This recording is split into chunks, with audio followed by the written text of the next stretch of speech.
listening to Give God 90, where we're not afraid of the tough biblical questions, because we will dig through the language, the culture, and the history to find the truth revealed in the words of our Creator. Hello, everyone. Thank you for letting us spend some time with you today. I will be completely honest and say that we have recorded this a little earlier, so there may have been some things happen between the time we record it and the time you hear it that I'm not going to get to, but I can't talk about it if I don't know about it, right? Right. Okay. But anyway, yes, I am being supervised. Hi, everyone. Thanks for joining us. And got some interesting things. Interesting, scary, weird, senseless things to talk about tonight or this morning. This is for Monday, right? Yes. Happy Monday. If you've not been here before, we do have fun while we're doing this. We do. Also, if you're new, check out givegod90.com, see what that's all about. And we're just going to dive right into this in a way. Oh, in a second. First, I have to mention the books because I'm being flagged for reminding everyone about the books. Tradition to Truth, God's Universe, God's Rules, and Inheriting Lies are all available for you. Check them out. And if you remember the last couple podcasts ago, I encouraged you to get Inheriting Lies if you want to know more about the feasts and how they work, how they're designed to work. Okay. I know this is a strange way to start something like this, but are you familiar with the story Tarzan of the Apes? You know, when I was a kid, okay, I enjoyed Tarzan. I'll be honest. You know, it's the tale of a young child whose parents were killed, and he was raised by this fictional group of wild apes. Written by Edgar Rice Burroughs, who was born in 1875. And he actually lived until around 1950. But around 1911, he had spent some years, believe it or not, as a pencil sharpener sales representative. That's an exciting career in itself, isn't it? And it probably was back then. You know, it was something new. And it wasn't going well for him, so he started writing. And he was actually able to publish his first Tarzan story in a magazine in 1912. And then in 1914, it was actually published as a book. His stories were obviously, and I do mean obviously, completely fictitious. They had their own made-up ape language and all that good stuff. But they were well written. You know, it kept me occupied for hours reading those books. Tales of a Jungle Man, right? He was able to communicate with the wild animals. Okay? Not the way we do it today, but on a more foundational level, I guess we could say. Now, hopefully you're saying, what in the world does Tarzan have to do with the Bible? A lot. I recently came across an article. When I read this, it was the most bizarre thing I've ever read in a long time.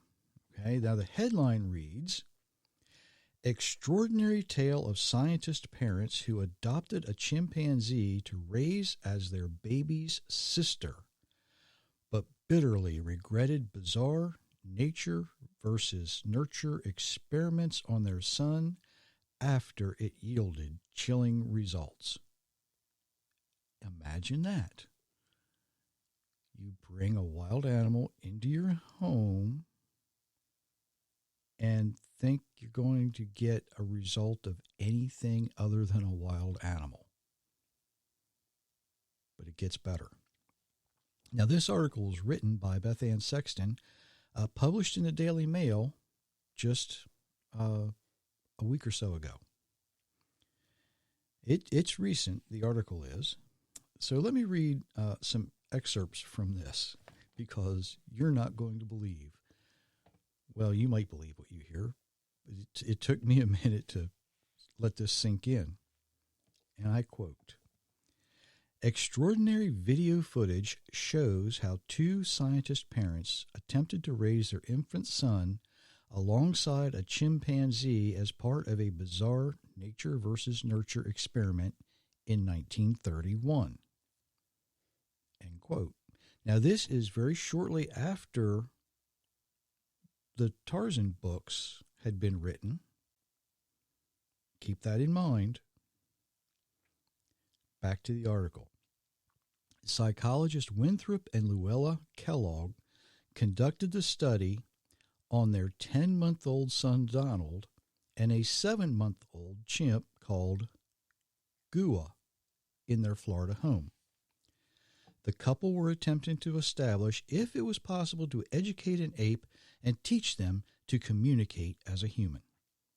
But the experiment, which they intended to run for 5 years, was abandoned just 9 months when the pair noticed chilling changes in the behavior of their son." End quote. Think about this. Imagine parents attempting to raise an ape beside a child and expecting to get a child ape. What did they think they were going to get? It gets worse. Let me go back to the article, and I quote, "The couple conducted the experiment on their 10-month-old son Donald and 7-month-old chimpanzee. Winthrop devised the experiment after becoming fascinated by the wolf children of India, a group of kids who adopted the behavior of wild animals after being raised away from civilization. The couple set about attempting to teach Gua, the chimpanzee, the same skills as a toddler. She learned how to eat using a spoon, drink from a glass, and open doors long before Donald had ever acquired the same skills. The baby and chimp soon became incredibly close, developing a sibling-like bond from being around each other all day." Let me stop right here. What did they expect? You could do the same thing with a puppy. You could do the same thing with a kitten. You can do the same thing with a horse. Happens all the time. Let me go back to the article, and I quote, "But Donald and Gua were also subjected to a barrage of unusual and often cruel experiments aimed at comparing their reflexes and reactions to scenarios, with their parents recording their findings in detailed notes and on film."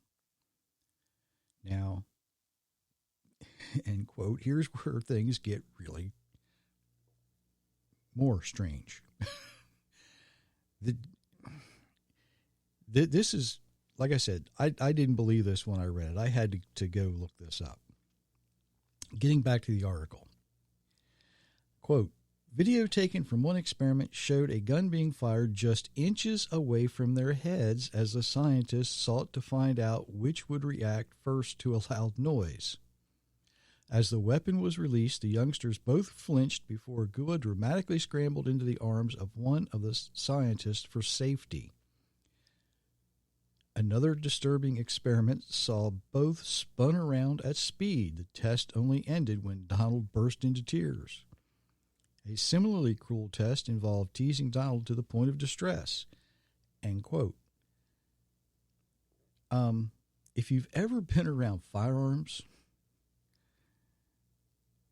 you really don't fire a gun anywhere near your head, because people have known for years it interrupts your hearing. It causes you to go deaf.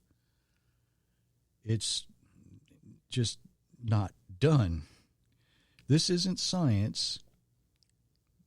This is somebody who has no idea what they were doing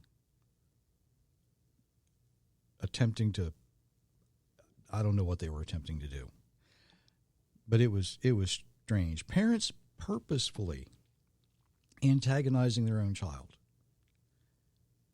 Now, I wish that was shocking, but it's not. Parents do that all the time, sometimes knowingly, sometimes unknowingly. And I want to say, anybody who knows anything about animals knows that animals mature more quickly than humans. Apes are much stronger than humans. Okay?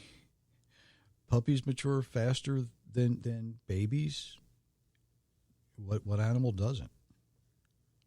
Elephants may be the closest in growth, but they learn things much faster than most humans do. It takes people a while to mature, to gain the fine motor skills that we have.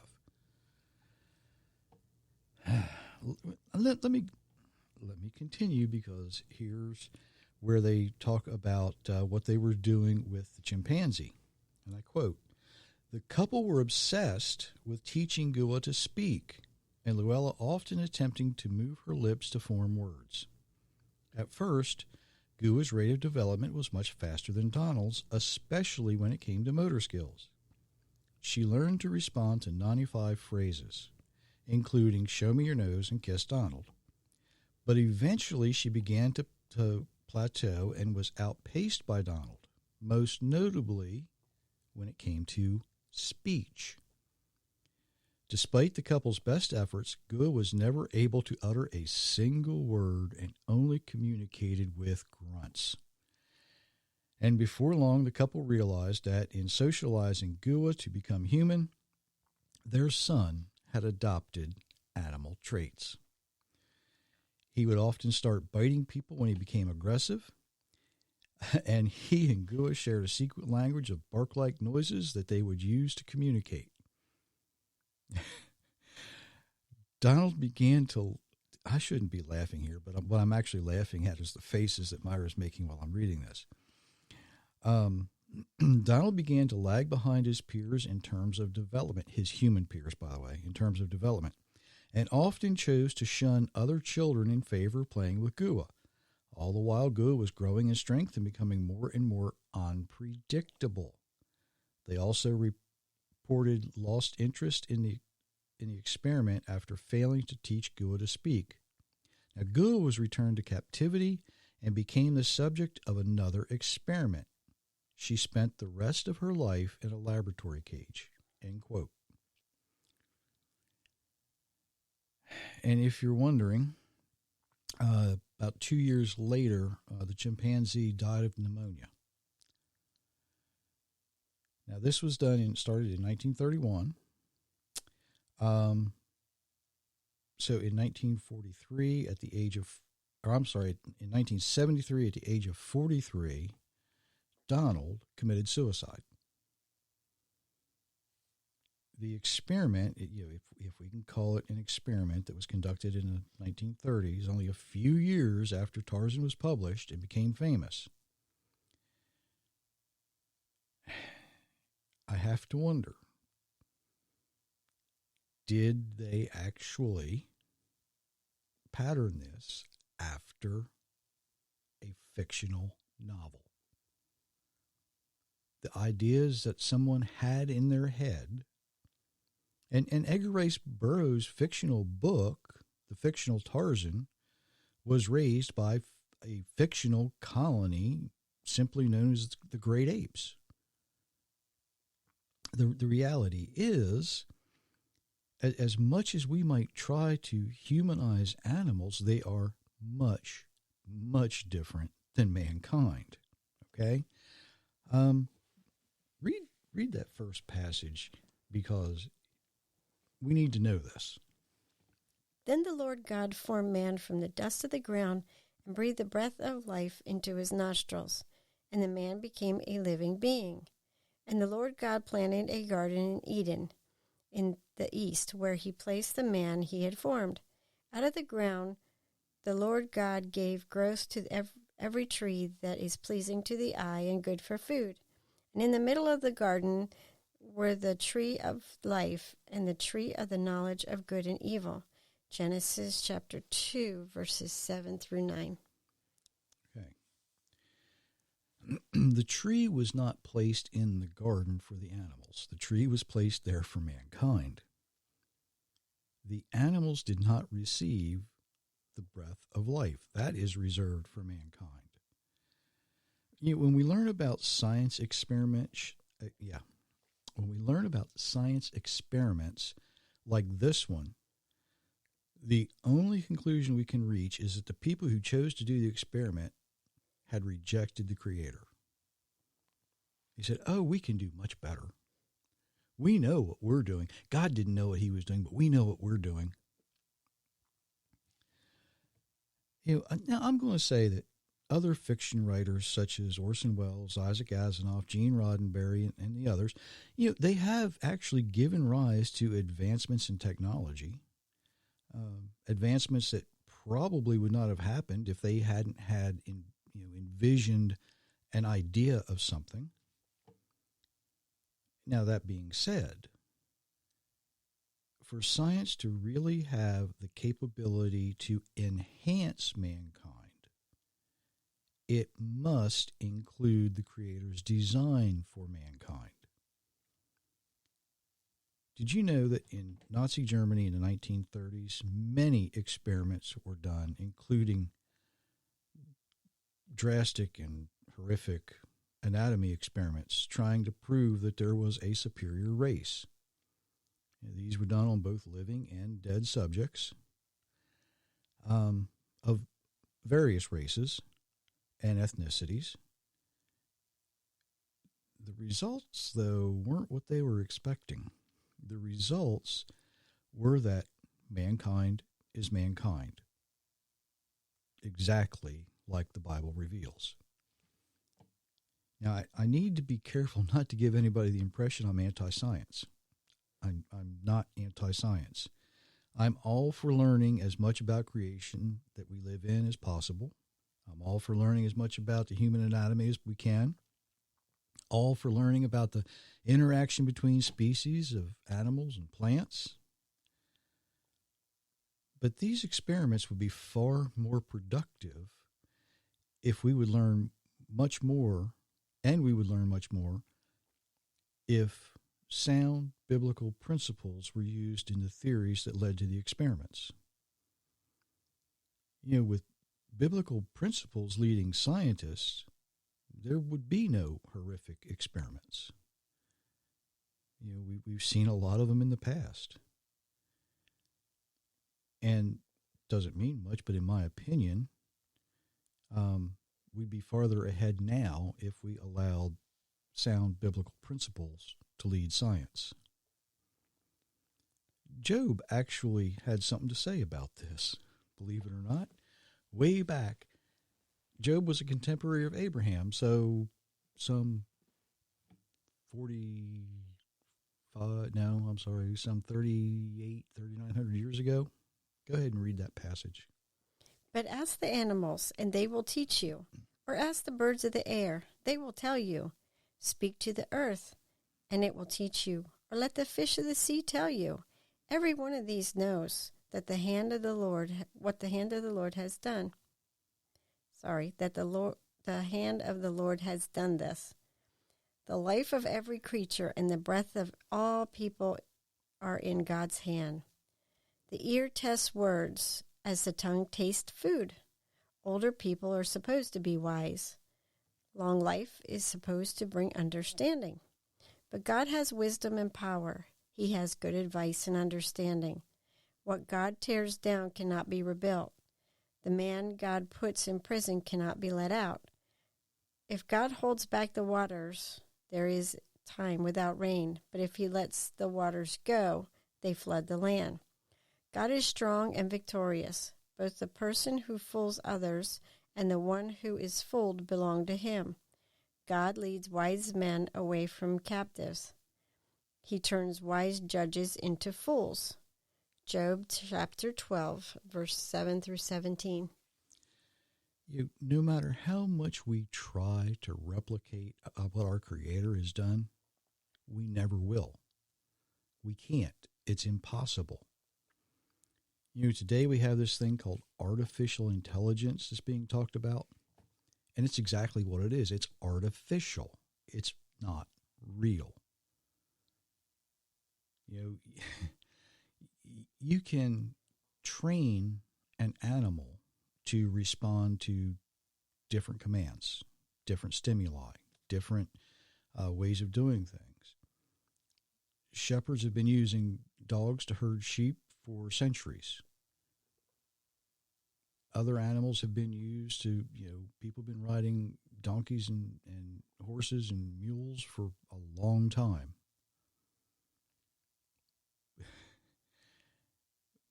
We can program a computer to give us responses.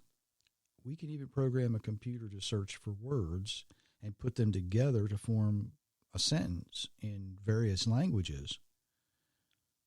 But what you can't teach a computer to do is reason and think. All it knows how to do is respond to what it's been trained to respond to. When we allow creation to instruct us, we put the Creator and His design back into our science. Then we might be able to comprehend many of the things that we can't understand today. The basic difference between the Hebrew mindset we find in the Old Testament and the world we live in today is that the Hebrew mindset in the Bible focuses on the Creator. Today, we primarily think in Greek terms, which focuses on man. We've gotten so arrogant that we believe man has the ability to alter creation and to make creation better. And all we do is make it worse. We think we can do a better job at something than the Almighty can do. That's thinking not in believers type terms. That's thinking in man's terms. We've gotten so arrogant we think that our actions can change the climate or the universe.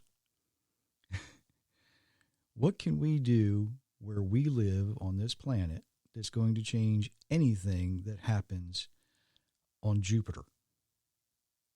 It's not going to happen. But that's what we've gotten to.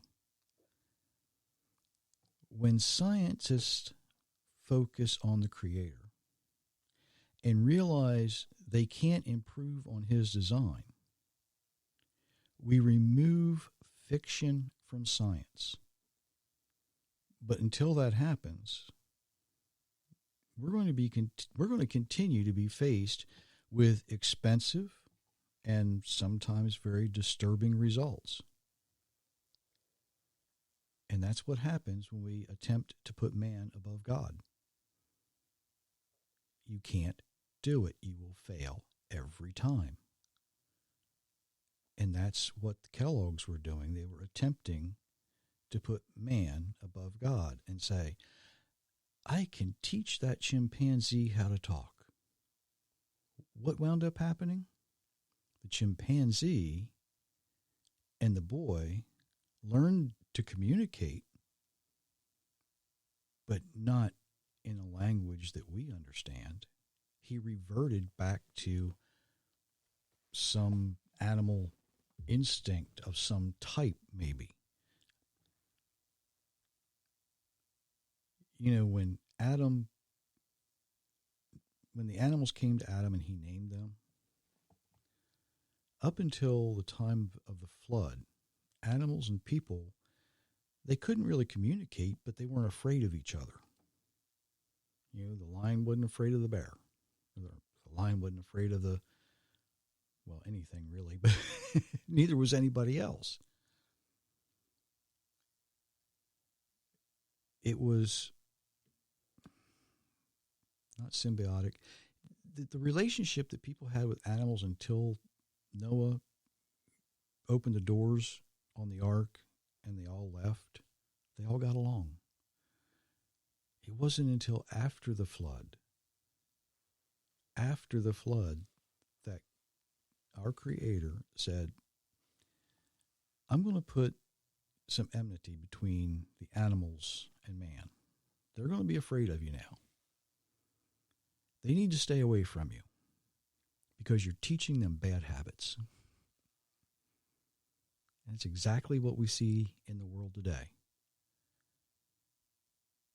Not only do we teach them bad habits, sometimes we use them for bad experiments. Sometimes we use each other for bad experiments. Sometimes evil men use mankind for bad experiments. We cannot improve on creation no matter how much we try. When it was finished, the Almighty looked down and said, it's very good. He gave it his stamp of approval. There's no way we're ever going to improve on that. But what can you do?